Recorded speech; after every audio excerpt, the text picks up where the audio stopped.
खुलुमबाय। गोजोन फुंबिलिनि गासैबो बड'लेण्ड बुब्लिनि अनसायगिरिफोरखौ बरायग्रोबाय। दिनै 23 डिसेम्बर समबारनि फानजामुथिखौ फरायथिनो लादों आं उदांस्रि मुसाहारिया। फानजामुथिनि गिबियाव दं मेष राशि। गोसोआव अहंखार साननाय सोमजिगोन। गुबुना मोजां खोथा बुंब्लाबो लानाय नङा। बृष राशि। माबा मोनसे बाथ्राखौ लानानै गोसोआव गिनाय सोमजिगोन। दाबसे जायगायाव थाथेरनो सुखुनाय नङा। मिथुन राशि। नोंथांनि जाफुंसारनायखौ गुबुना हिन जागोन। नोंथांखौ सुथुरा नाख्रेबनो नाजागोन। कर्कट राशि। गोबावनिफ्रायनो मोननो लुबैनाय बेसादखौ मोनफुंगोन। गोसोआव गोजोननाय मोनगोन। सिंह राशि। सांग्राङै थानाया गाहाम जागोन।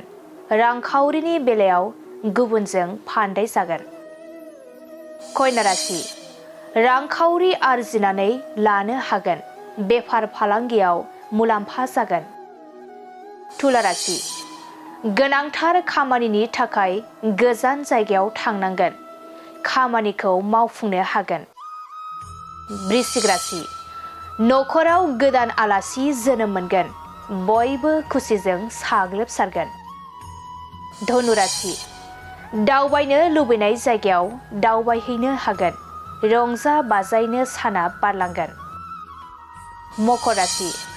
समाजनि मोजां हाबा मावनो बिबान मोनगोन। नोंथांनि मान सन्माना बांलांगोन। कुम्भ राशि। मोनखानाय मुवाखौ खोमाना लाफिननांगोन। गोसोआव जोबोरैनो दुखु मोनखांगोन। मीन राशि। सुथुर जानानै थानाय लोगोजों गोरोबलायफिनगोन। गोजोन सान्थिनि सान जागोन। दिनै सानसेनि राशि फरायथिनायाबो एसेनोसै। आसा खालामो नोंथांनि दिनैनि साना मोजाङै मोजां थांगोन। बेखौ बड'लेण्ड बुब्लि नखरनिफ्राय मिजिंथिबाय। गोजोन्थों।